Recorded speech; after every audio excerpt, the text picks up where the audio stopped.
नमस्कार, मैं हूं Rajneesh. Study with Rajneesh channel में आपका स्वागत है। भारतीय राज्य व्यवस्था सीरीज के अंतर्गत यह 26वां लेक्चर है और आज की चर्चा का विषय है राज्यपाल। राज्यपाल अर्थात गवर्नर। यह भारतीय संविधान की भाग 6 के अंतर्गत दिया गया है। अभी तक हमने जो चर्चा की थी उसमें संघ की सरकार के बारे में पढ़ा था, केंद्र सरकार के बारे में पढ़ा था। केंद्र सरकार के अंतर्गत विधायिका यानी संसद, कार्यपालिका यानी राष्ट्रपति और प्रधानमंत्री, और न्यायपालिका यानी उच्चतम न्यायालय के बारे में हमने चर्चा की थी। अब हम राज्यों की सरकार के बारे में पढ़ेंगे। राज्यों की सरकार में पहला टॉपिक है राज्यपाल का। यह राज्यों की कार्यपालिका के अंतर्गत आता है। राज्यपाल और मुख्यमंत्री तथा उसका मंत्रिपरिषद जो मंत्रिमंडल है वह राज्य की कार्यपालिका के अंतर्गत आता है। तो राज्य की कार्यपालिका का पहला भाग जो है राज्यपाल, उसके बारे में हम चर्चा कर रहे हैं। यह संविधान के 6वें भाग में है।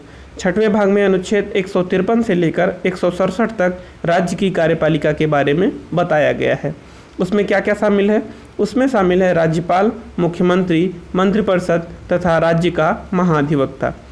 अब राज्यपाल पर चर्चा करते हैं। राज्यपाल राज्य का कार्यकारी प्रमुख होता है। कार्यकारी प्रमुख का मतलब कि कार्यपालिका का वह प्रधान होता है। कार्यपालिका के सारे काम राज्यपाल के नाम से ही किए जाते हैं। वह संवैधानिक मुखिया होता है, अर्थात वह राज्यपाल जो है वह राज्य का यानी प्रांतों का, जिसे हम प्रांत भी कहते हैं या राज्यों की इकाई कहते हैं, उनका वह मुखिया होता है।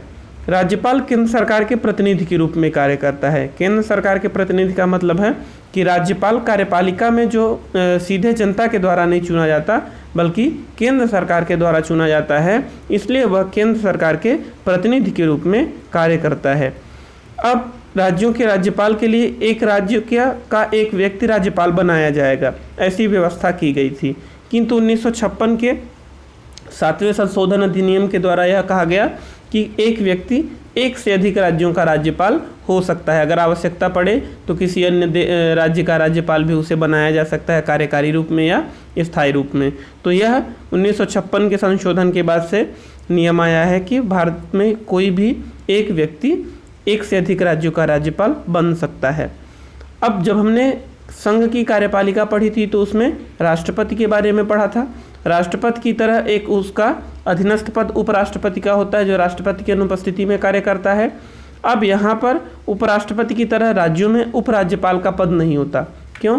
क्योंकि उपराज्यपाल के पद की आवश्यकता नहीं पड़ती। जब भी कभी राज्यपाल का पद खाली होता है उस समय केंद्र सरकार किसी अन्य व्यक्ति को उस पद को सौंप देती है या कार्यकारी रूप से किसी अन्य व्यक्ति को उसके दायित्व को सौंप देती है। इस तरह हम देखते हैं कि राज्यों के लिए उपराज्यपाल का पद नहीं होता है। अब राज्यपाल की नियुक्ति कैसे की जाएगी इसके बारे में चर्चा कर लेते हैं। राज्यपाल का पद राष्ट्रपति से अलग है। राष्ट्रपति का चुनाव होता है, राज्यपाल का चुनाव नहीं होता। राज्यपाल की नियुक्ति राष्ट्रपति की मुहर लगे आज्ञा पत्र से होती है, अर्थात राष्ट्रपति राज्यपाल को मनोनीत जैसे करता है। तो जिसे राष्ट्रपति राज्यपाल बनाना चाहेगा उस व्यक्ति को वह राज्यपाल बना सकता है। राज्यपाल का चुनाव नहीं होता बल्कि यह केंद्र सरकार के द्वारा मनोनीत होता है। अब यहाँ पर ये एक प्रश्न उठता है कि राज्यपाल का चुनाव क्यों नहीं होता जब राष्ट्रपति का चुनाव होता है? तो एक बात हम यहाँ पर स्पष्ट कर दें कि राज्यपाल का चुनाव होने से बहुत सारी परेशानियां उत्पन्न हो सकती थीं। जैसे अगर राज्यपाल का चुनाव होता और मुख्यमंत्री का भी चुनाव होता तो उनमें से किसके पास ज़्यादा शक्तियां होती और किसके पास कम शक्तियां होती? जाहिर सी बात है, जिसे जनता सीधे चुनती उसके पास ज़्यादा शक्तियां होती और जिसे जनता सीधे नहीं चुनती, जैसे राष्ट्रपति और प्रधानमंत्री के मध्य होता है। किंतु राष्ट्रपति को तो संसद और विधानसभा के सदस्यों द्वारा चुन लिया जाता है। राज्यपाल को इस तरह से किसके द्वारा उसका निर्वाचन करवाया जाता। अगर ऐसी व्यवस्था होती भी तब भी केंद्र और राज्य के बीच अगर कोई विवाद की स्थिति या मतभेद होता तो राज्यपाल अपना तीसरा स्टैंड या तीसरा मत रख सकता था। इस तरह से हम देखते हैं कि राज्यपाल का पद अगर जनता के द्वारा प्रत्यक्ष या अप्रत्यक्ष किसी भी तरह से निर्वाचन के द्वारा होता, राज्यपाल के पद पर कोई व्यक्ति निर्वाचित होकर पद धारण करता तो उसके पास शक्तियां ज़्यादा होती और इस स्थिति में वह मुख्यमंत्री और मंत्रिपरिषद के साथ मतभेद या कॉन्फ्लिक्ट की स्थिति में आ जाता। इसलिए मुख्य रूप से राज्यपाल को चुनाव नहीं बल्कि केंद्र सरकार द्वारा मनोनीत किया गया है। एक अन्य कारण भी है। जिस तरह से केंद्रीकृत व्यवस्था अंग्रेजों के समय में भारत में लागू थी, उस व्यवस्था के कुछ फायदे जरूर उन्हें देखने को, शासन संचालन में कुछ फायदे जरूर देखने को मिले थे।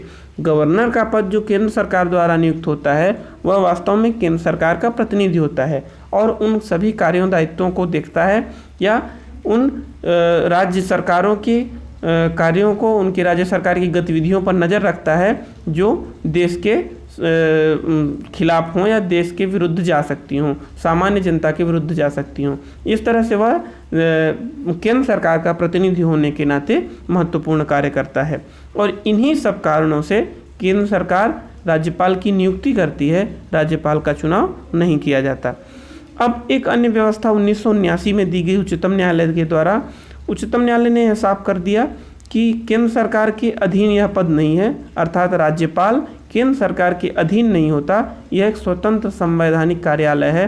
राज्यपाल का ऑफिस जो है, गवर्नर का ऑफिस जो है, वह स्वतंत्र कार्यालय है, वह केंद्र सरकार के अधीन नहीं होता, उसकी सभी बातों को मानने के लिए बाध्य नहीं है। यह बात अवश्य है कि जब चाहे तब राष्ट्रपति उसे हटा सकता है, किंतु जब तक वह अपने पद पर है तब तक वह अपने केंद्र सरकार की सभी बातों को मानने के लिए बाध्य नहीं है, वह उसके अधीन पद नहीं कहलाएगा। अब राज्यपाल किसे नियुक्त किया जाएगा? तो हर बार की तरह इस बार भी वही व्यक्ति जो भारत का नागरिक हो और आयु के बारे में यहाँ पर चर्चा की गई है, 35 वर्ष की आयु पूरी कर चुका हुआ व्यक्ति भारत का राज्यपाल नियुक्त किया जा सकता है। अब दो परंपराएं भी राज्यपाल की नियुक्ति से संबंधित थी। पहली कि जो व्यक्ति राज्यपाल बनाया जाएगा वह उस राज्य से संबंधित व्यक्ति नहीं होगा। क्यों? क्योंकि अगर वह उस राज्य से संबंधित होगा तो उसकी राजनीति में उसका इंटरेस्ट होगा, उस राज्य की सक्रिय राजनीति से वह जुड़ा होगा और पक्षपात करने का उसके ऊपर ज़्यादा उस पर चांस है, उसकी ज़्यादा ऐसी स्थिति बन सकती है कि वह पक्षपात करे किसी मामले में। इसलिए ऐसे व्यक्ति को राज्यपाल बनाया जाए जो कि उस राज्य से संबंध न रखता हो, किसी अन्य राज्य का निवासी हो। दूसरी बात कि ऐसा व्यक्ति राज्यपाल बने जो राष्ट्रपति मुख्यमंत्री से परामर्श करके उस व्यक्ति को राज्यपाल बनाए, अर्थात मुख्यमंत्री के भी स्वीकृति ली जाए, उसका भी परामर्श, उसकी भी सलाह ली जाए। लेकिन यह मुख्य रूप से कुछ परंपराएं मात्र हैं, इनका कठोरता से पालन नहीं किया जाता। सरकारें, केंद्र सरकारें किसी व्यक्ति को भी अपनी इच्छा के अनुसार राज्यपाल नियुक्त कर सकती हैं और वह मुख्यमंत्री से परामर्श लें, ऐसा अनिवार्य नहीं है। अब इसके लिए पद की क्या क्या शर्तें हैं उन पर हम जान लेते हैं। पद की शर्तें यह है कि संसद या विधानमंडल का सदस्य न हो।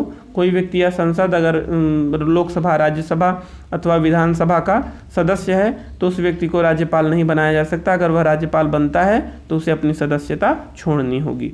दूसरा, वह किसी लाभ के पद पर न हो, केंद्र सरकार, राज्य सरकार अथवा स्थानीय प्राधिकारियों के रूप में वह लाभ के पद पर न हो। तीसरा है कि वह व्यक्ति जो कि राज्यपाल नियुक्त किया जाएगा वह राजभवन में रहने का अधिकारी होगा, उसके लिए उससे कोई किराया नहीं लिया जाएगा। संसद जो भी निर्धारित करे विशेषाधिकार, जो भी उपलब्धियां निर्धारित करे, वेतन भत्ते, पेंशन, चिकित्सा का, वाहन का खर्च, आवागमन के लिए, तो इस तरह का जो भी संसद निर्धारित करे उन सब को वह प्राप्त करेगा।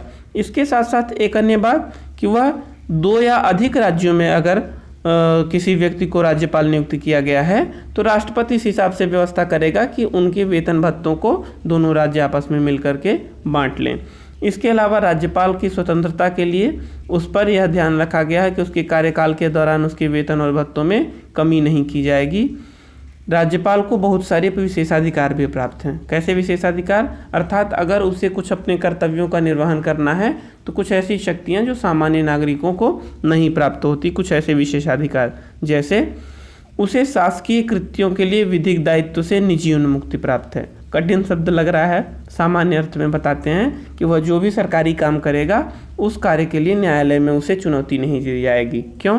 क्योंकि ऐसा व्यक्ति जो कि मुख्यमंत्री की सलाह से, हमने चर्चा के दौरान बताया कि वह संवैधानिक प्रमुख होता है, औपचारिक प्रमुख होता है। वास्तविक रूप से कार्यपालिकी शक्ति का इस्तेमाल मुख्यमंत्री और उसका मंत्रिपरिषद करती हैं। तो ऐसा व्यक्ति जो कि कार्यपालिका का औपचारिक प्रमुख हो, वह जिन भी कार्यों को करेगा उन कार्यों के लिए उस पर न्यायालय के रूप में चुनौती न तो दी जा सकेगी और न ही न्यायालय में उसे बाध्य किया जाएगा, उस पर कोई वाद चलाया जाएगा।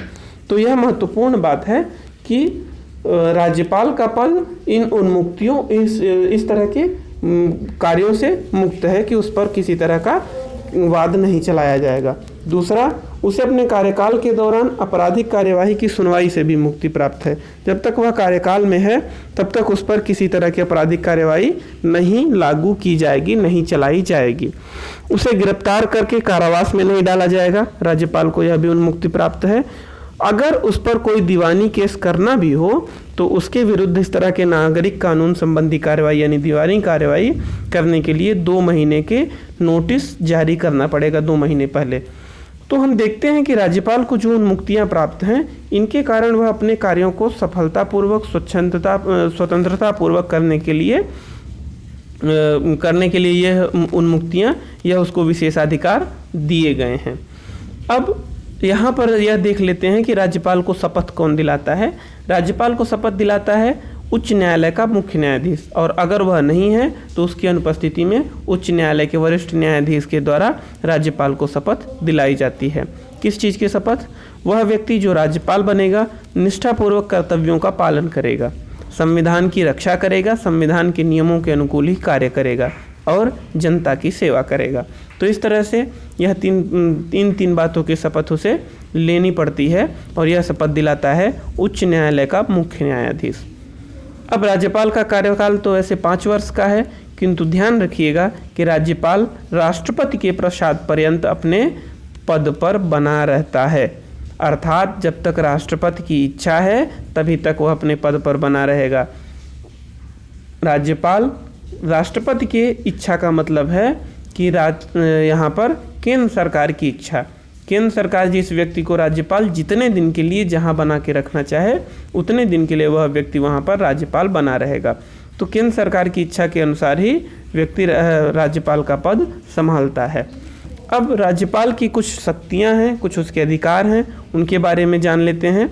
राज्यपाल की कार्यकारी शक्तियाँ, कार्यकारी शक्तियों का मतलब है कि जो कार्यपालिका के कार्य हैं, 3 तरह के कार्य होते हैं। पहला विधियों को बनाना, दूसरा विधियों या कानूनों को लागू करना, और तीसरा विधियों के उल्लंघन पर या उनके गलत तरीके से पालन करने पर न्याय प्रदान करना, दंड प्रदान करना। तो इस तरह से 3 कार्यों में से जो प्रमुख कार्य है कार्यपालिका का, उसे करने के लिए जो उसे शक्तियाँ प्राप्त हैं वह कार्यपालिकी या कार्यकारी शक्तियाँ कहलाती हैं। राज्य सरकार के सभी कार्य औपचारिक रूप से राज्यपाल के नाम से होते हैं। आपको याद आ रहा होगा कि जब हमने राष्ट्रपति के बारे में पढ़ा था तब वहाँ पर भी यह चर्चा की थी कि राष्ट्रपति के सारे जितने भी देश के या राष्ट्र के कार्य हैं वह राष्ट्रपति के नाम से किए जाते हैं। राज्यों के लिए भी यही स्थिति है, राज्य के जितने कार्य हैं वह कार्य राज्यपाल के नाम से औपचारिक रूप से किए जाते हैं। वह इस संबंध में नियम बना सकता है कि जैसे उसके नाम से जो कार्य किए गए हैं तो उनके लिए वह किस तरह से अनुमति प्रदान करेगा, हस्ताक्षर करके या फिर जिस भी तरह से। तो इसके संबंध में वह नियम बनाएगा कि जो भी उसके आदेश हैं, अन्य प्रपत्र हैं, वह कैसे प्रमाणित होंगे कि उसने उस पर साइन किया है या उसने उसे स्वीकृति दी है। इसके अलावा जो राज्यपाल होता है वह राज्य सरकार के कार्य में जो भी सुविधाजनक कार्य बनाने के लिए मंत्रियों का आवंटन करता है, अर्थात मंत्रियों को उनके मंत्रालय, उनके पोर्टफोलियो का आवंटन भी, बंटवारा भी राज्यपाल के द्वारा ही किया जाता है। मुख्यमंत्री की नियुक्ति और मुख्यमंत्री की सलाह पर मंत्रिमंडल की नियुक्ति भी राज्यपाल के द्वारा की जाती है। मुख्यमंत्री की नियुक्ति कौन करेगा?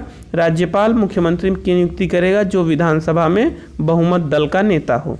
विधानसभा में जैसे अभी तक हम जिन चैप्टर्स को हमने पढ़ा है, संसद को पढ़ा है और राष्ट्रपति को पढ़ा है तो और उच्चतम न्यायालय को पढ़ा है, उसी से मिलता जुलता, संसद से मिलता जुलता विधानसभा, राष्ट्रपति से मिलता जुलता राज्यपाल, प्रधानमंत्री से मिलता जुलता मुख्यमंत्री और उच्चतम न्यायालय से मिलता जुलता उच्च न्यायालय। तो हम देखेंगे कि इनके कार्यक्षेत्र सीमित हैं किंतु सभी तरह की कार्यों की प्रक्रियाएं वही हैं, समान हैं। तो मुख्यमंत्री और अन्य मंत्रियों की नियुक्ति करता है बहुमत दल से, जो बहुमत दल का नेता होगा उस व्यक्ति को राज्यपाल मुख्यमंत्री बनाएगा। यहाँ पर राष्ट्रपति से अधिक उसकी शक्तियाँ हो जाती हैं क्योंकि राज्यपाल अपने विवेक से यह निर्धारित कर सकता है कि किसी व्यक्ति को बहुमत प्राप्त है या नहीं। अगर किसी भी व्यक्ति को बहुमत प्राप्त नहीं है या सबको बहुमत के करीब मत, एक से अधिक लोगों को, एक से अधिक पार्टी को बहुमत के करीब मत प्राप्त हैं, तो वह अपने इच्छा के अनुसार किसी व्यक्ति को या किसी पार्टी को सरकार बनाने के लिए आमंत्रित कर सकता है। तो इसे आगे हम समझेंगे। अभी बस इतना समझना है कि मुख्यमंत्री और अन्य मंत्रियों की नियुक्ति भी राज्यपाल करता है। और छत्तीसगढ़, मध्य प्रदेश, झारखंड और उड़ीसा, इन 4 राज्यों में, जो कि आदिवासी बहुल, जनजाति बहुल राज्य हैं, इन राज्यों में जनजाति कल्याण मंत्री की भी नियुक्ति राज्यपाल के द्वारा की जाती है। अन्य राज्यों में जनजाति कल्याण मंत्रालय हो या न हो, किंतु इन 4 राज्यों में अवश्य रूप से होना चाहिए।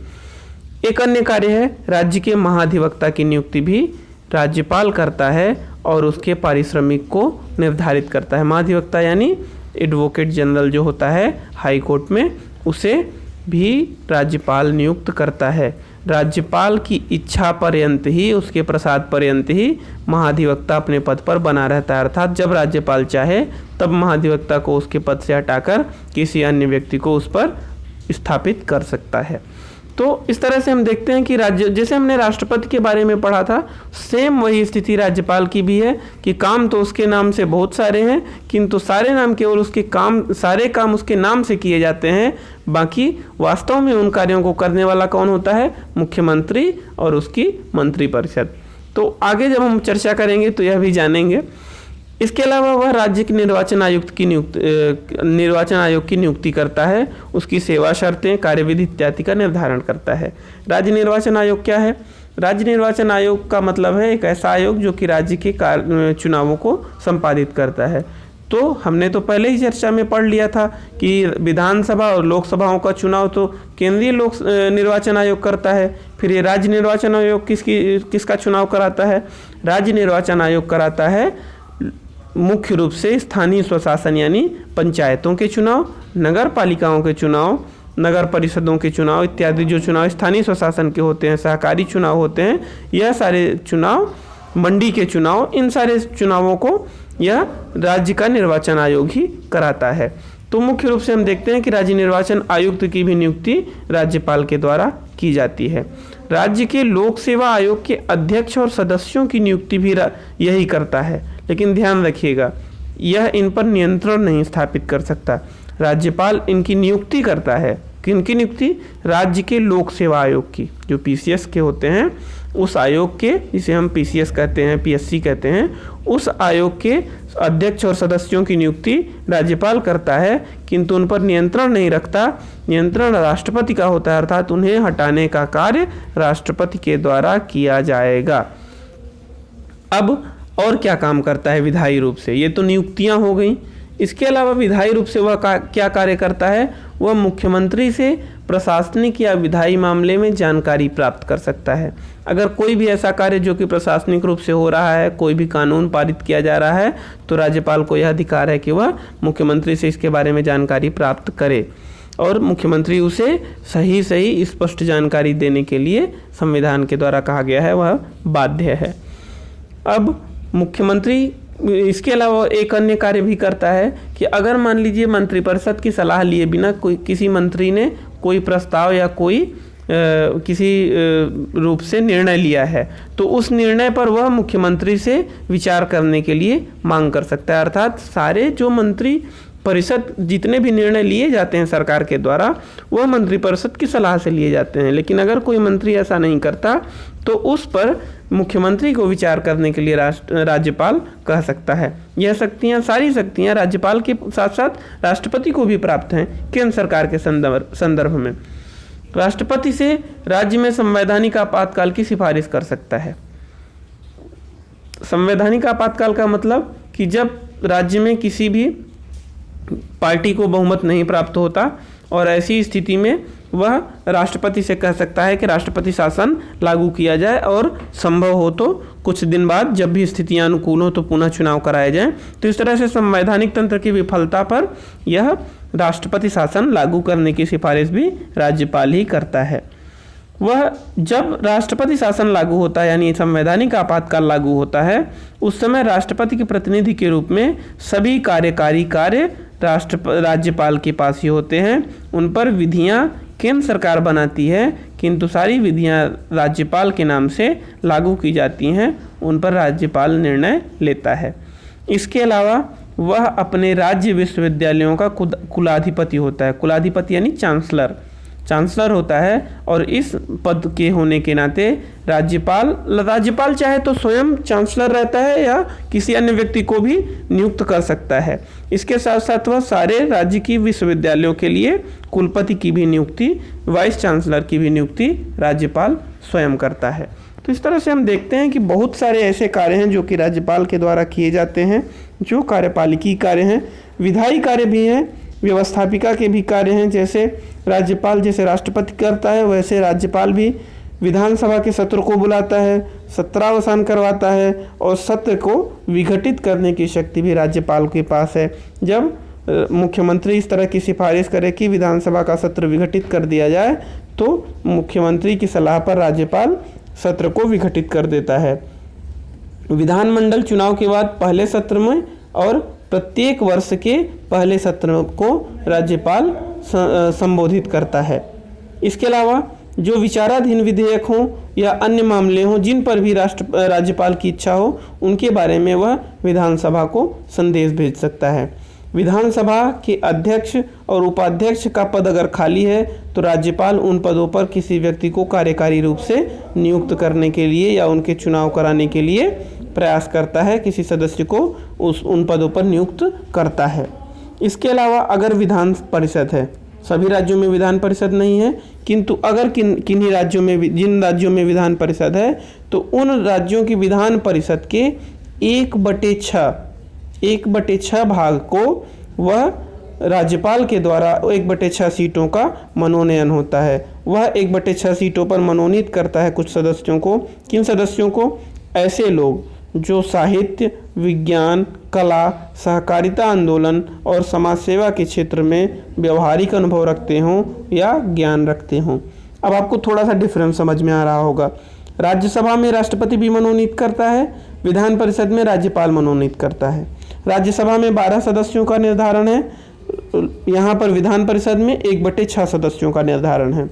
अब एक बात और कि राज्यसभा में केवल 4 ही विकल्प हैं, साहित्य, विज्ञान, कला और समाज सेवा। इन चारों के आधार पर ही किसी व्यक्ति को मनोनीत किया जा सकता है। सचिन तेंदुलकर के लिए एक संशोधन किया गया जिसमें कि उनका नाम भी जोड़ा गया। अब ऐसे में एक अन्य यहाँ पर जुड़ा हुआ है सहकारिता आंदोलन। सहकारिता आंदोलन से संबंधित मनोनयन केवल विधान परिषद में होता है, राज्यसभा में नहीं होता है। इसके अलावा वह क्या करता है? राज्यपाल आंग्ल भारतीय समुदाय से एक सदस्य की नियुक्ति कर सकता है अगर वह उसे ऐसा लगता है राज्यपाल को कि विधानसभा में, उस विधानसभा के क्षेत्र में आंग्ल भारतीय समुदाय की आबादी है किंतु उनका कोई प्रतिनिधित्व नहीं हो पा रहा है, तो वह एक व्यक्ति को मनोनीत कर सकता है। इसके अलावा निर्वाचन आयोग से परामर्श करके वह विधानसभा सदस्यों की निरर्हता पर भी निर्णय करता है। अगर किसी भी सदस्य की सदस्यता समाप्त होने संबंधी प्रश्न उठता है तो वह राज्यपाल क्या करेगा? निर्वाचन आयोग से परामर्श लेगा और उस परामर्श को आधार बनाकर उसके आधार पर उस सदस्य की सदस्यता बनाए रखेगा अथवा उससे सदस्यता से मुक्त कर देगा, उस व्यक्ति को विधानसभा की सदस्यता से हटा देगा। तो इस तरह से हम देखते हैं कि इन विधानसभा के सदस्यों के बारे में भी अंतिम निर्णय राज्यपाल का ही होता है। अब विधानसभा का मुख्य कार्य है विधेयक पारित करना, कानून बनाना। तो उन कानूनों के विषय में जैसे राष्ट्रपति के हस्ताक्षर से कानून बनते हैं, वैसे ही राज्यपाल के हस्ताक्षर से भी कानून बनते हैं। तो वह क्या कार्य करता है? वह जो भी विधेयक राज्यसभा से, विधानसभा से आए हैं, उन विधेयकों पर स्वीकृति प्रदान करता है। अगर उसे लगता है कि वह स्वीकृति प्रदान करने लायक नहीं है, तो वह उन्हें अस्वीकार कर सकता है अथवा वह उन्हें दोबारा विचार के लिए संशोधन के साथ वापस विधानसभा भेज सकता है। लेकिन एक बात ध्यान रखिएगा, अगर किसी कारण से, जिस भी अस्वीकृति या असहमति के कारण से राज्यपाल ने किसी विधेयक को वापस भेजा है और विधानसभा ने उसे पुनः पारित करके भेज दिया है, ऐसी स्थिति में वह उन पर स्वीकृति देने के लिए, हस्ताक्षर करने के लिए बाध्य रहेगा। एक अन्य महत्वपूर्ण शक्ति जो राज्यपाल को प्राप्त है वो ये है कि राज्यपाल किसी विधेयक को आवश्यक समझकर राष्ट्रपति के विचार के लिए सुरक्षित रख सकता है। अर्थात न तो उसे वापस करेगा, न ही उसे अस्वीकार करेगा, न ही उस पर हस्ताक्षर करेगा, बल्कि वह उसे राष्ट्रपति के पास भेज देगा। अब ऐसे विधेयक जो कि राष्ट्रपति के पास भेजे जाते हैं, उन पर सारा निर्णय राष्ट्रपति को करने का अधिकार है। फिर विधायक उस विधेयक पर राज्यपाल किसी तरह का निर्णय नहीं ले सकता। तो कौन से हैं ऐसे विधेयक जिन्हें वो भेजता है? तो आइए जानते हैं। वो विधेयक हैं, राज्यपाल उन्हीं विधेयकों को राष्ट्रपति के लिए सुरक्षित करता है जिन विधेयकों से कुछ विशेष बात हो। जैसे अगर विधानसभा ने ऐसा विधेयक पारित किया है जिससे उच्च न्यायालय की शक्तियां सीमित होती हैं, या उच्च न्यायालय पर किसी तरह सरकार का नियंत्रण स्थापित होता है, उच्च न्यायालय के अधिकार या उच्च न्यायालय की स्थिति खतरे में पड़ती है, तब उस विधेयक को वह राष्ट्रपति के विचार के लिए भेज सकता है। अथवा कोई ऐसा विधान, कोई ऐसा कानून बना दिया गया हो कि जिस कानून को बनाने की शक्ति विधानसभा के पास है ही नहीं, अर्थात अपने अधिकार क्षेत्र से अधिक का प्रदर्शन किया हो, ऐसे कानून के लिए भी, ऐसे विधेयक के लिए भी राज्यपाल राष्ट्रपति के लिए भेज सकता है। तीसरा, जो राज्य के नीति निर्देशक तत्व हैं कि अनुच्छेद जो भी भाग 4 में दिए हुए हैं नीति निर्देशक तत्व, उन भाग 4 में दिए हुए नीति निर्देशक तत्वों के से अलग या उनसे विरोधी मत वाले कोई भी कानून पास किए जाते हैं, तब भी वह राष्ट्रपति के पास उन कानूनों को भेज सकता है। देश में व्यापक हित के विरुद्ध ऐसा कोई विधेयक हो जो कि देश के व्यापक हित के विरुद्ध हो, राष्ट्रीय महत्व का कोई विधेयक हो, तो इस तरह के, अथवा संपत्ति के अनिवार्य अधिग्रहण से संबंधित कोई विधेयक हो, तो इन विधेयकों को राज्यपाल राष्ट्रपति के विचार के लिए रख सकता है। आप ध्यान रखिएगा कि ऐसे कोई भी विधेयक जो कि केवल राज्य से संबंधित न हो, बल्कि उनका असर राज्य से बाहर अन्य राज्यों पर अथवा केंद्र सरकार या पूरे देश पर पड़े, ऐसे सारे विधेयकों को राज्यपाल राष्ट्रपति के विचार के लिए राष्ट्रपति के पास भेज सकता है। अब एक अन्य कार्य भी करता है, जैसे राष्ट्रपति अध्यादेश जारी करता है, उसी तरह राज्यपाल भी आवश्यकता पड़ने पर अध्यादेश जारी करता है। अगर ऐसी स्थिति बनती है कि विधानसभा का सत्र नहीं चल रहा है, तो राष्ट्रपति की तरह राज्यपाल भी विधानसभा के सत्र न चलने की स्थिति में अध्यादेश जारी करता है। वित्त आयोग, राज्य लोक सेवा आयोग, नियंत्रक एवं महालेखा परीक्षक की रिपोर्ट इत्यादि को भी राज्य की विधानसभा के समक्ष राज्यपाल के द्वारा प्रस्तुत करवाया जाता है। तो इस तरह से हम देखते हैं कि बहुत सारे कार्य उसके द्वारा किए जाते हैं। कुछ वित्तीय कार्य भी हैं। वित्तीय कार्यों में क्या है कि बजट को विधानसभा के समक्ष उसी के आदेश से प्रस्तुत किया जाता है, अर्थात यह राज्य के राज्यपाल का दायित्व है कि वह बजट को विधानसभा के पटल पर प्रस्तुत करवाए। दूसरा, जितने भी धन विधेयक हैं, धन विधेयक क्या होते हैं, इन्हें कैसे पारित किया जाता है, इन सब के बारे में हमने संसद के बारे के चैप्टर में पढ़ा था, तो उन्हें आप बारी बारी से देख सकते हैं। धन विधेयक के बारे में भी निर्णय जो पूर्व सहमति है वह राज्यपाल की होनी अनिवार्य है। राज्यपाल की पूर्व सहमति से ही धन विधेयक पेश किए जाते हैं। राज्यपाल की इच्छा से ही किसी तरह का अनुदान राज्य की निधि से पारित हो सकता है, यानी राज्यों के खजाने से जो भी धन निकाला जाएगा उस पर राज्यपाल की अनुमति आवश्यक है। जैसे केंद्र की आकस्मिक निधि होती है, वैसे राज्य की भी आकस्मिक निधि होती है, और उस तरह उस निधि पर पुराने सारे आप लेक्चर जरूर पढ़ लीजिएगा, क्योंकि वह बहुत ही महत्वपूर्ण है। राष्ट्रपति और विधानसभा, राष्ट्रपति और राज्यपाल का पद बहुत ही मिलता जुलता है, तो जो भी चीज़ें हैं, जो भी बातें हैं, प्रक्रियाएं हैं, वह समान हैं, इसलिए उन्हें ज़रूर देख लीजिएगा। तो हम आकस्मिकता निधि की बात कर रहे थे। आकस्मिकता निधि भी राज्यपाल के अधीन होती है, और उस पर आकस्मिक निधि के लिए आकस्मिक जो व्यय या खर्च करना पड़ता है उसका अग्रिम भुगतान भी राज्यपाल के द्वारा ही किया जाता है। इसके अलावा पंचायतों के लिए और नगर पालिकाओं के लिए धन का आवंटन भी किया जाता है, और यह धन का आवंटन करता है वित्त आयोग, अर्थात राज्य सरकार अपने पास कितना धन रखेगी और पंचायतों और नगर पालिकाओं को कितना प्रदान करेगी, यह बंटवारा जैसे केंद्र में एक वित्त आयोग होता है केंद्र और राज्य के बीच बांटने के लिए, वैसे ही राज्य में वित्त आयोग होता है राज्य और स्थानीय स्वशासन के बीच धन के बंटवारे के लिए। तो इसकी भी समीक्षा के लिए यह वित्त आयोग की नियुक्ति करता है, और यह कार्य राज्यपाल के द्वारा किया जाता है, वित्त आयोग की नियुक्ति का कार्य। उसे कुछ न्यायिक शक्तियाँ भी प्राप्त हैं। न्यायिक शक्तियाँ कौन सी हैं? वह जैसे राष्ट्रपति क्षमादान करता है वैसे राज्यपाल भी क्षमादान करने की शक्ति रखता है। क्षमादान कर सकता है और जो दंड मिला है दंड को कम कर सकता है, दंड को कुछ दिनों के लिए निलंबित करवा सकता है अथवा उसे पूर्ण रूप से हटा सकता है। फांसी की सज़ा है तो आजीवन कारावास में, आजीवन कारावास है तो उसे 10 साल 15 साल की सज़ा में, अथवा सश्रम कारावास है तो उसे सामान्य कारावास में। इस तरह से परिवर्तन वह क्षमादान के माध्यम से करवा सकता है। और वह राज्य का जो न्यायिक नियुक्तियां हैं, जो उच्चतम न्यायालय और लोक सेवा आयोग के परामर्श से वह राज्य की न्यायिक नियुक्ति का कार्य भी करता है। तो इस तरह से हम देखते हैं कि राज्यपाल वो बहुत सारे कार्य करता है जो कार्यपालिका के लिए महत्वपूर्ण है। वो सारे कार्य राज्यपाल के नाम से किए जाते हैं, भले उन पर निर्णय मंत्रिपरिषद और मुख्यमंत्री लेते हैं। तो राज्यपाल की न्यायिक शक्तियाँ राष्ट्रपति की न्यायिक शक्तियों से थोड़ी सी अलग हैं। वो इस मामले में, क्योंकि राष्ट्रपति पूरे देश का प्रधान होता है तो वह सभी तरह के मामलों में क्षमादान दे सकता है।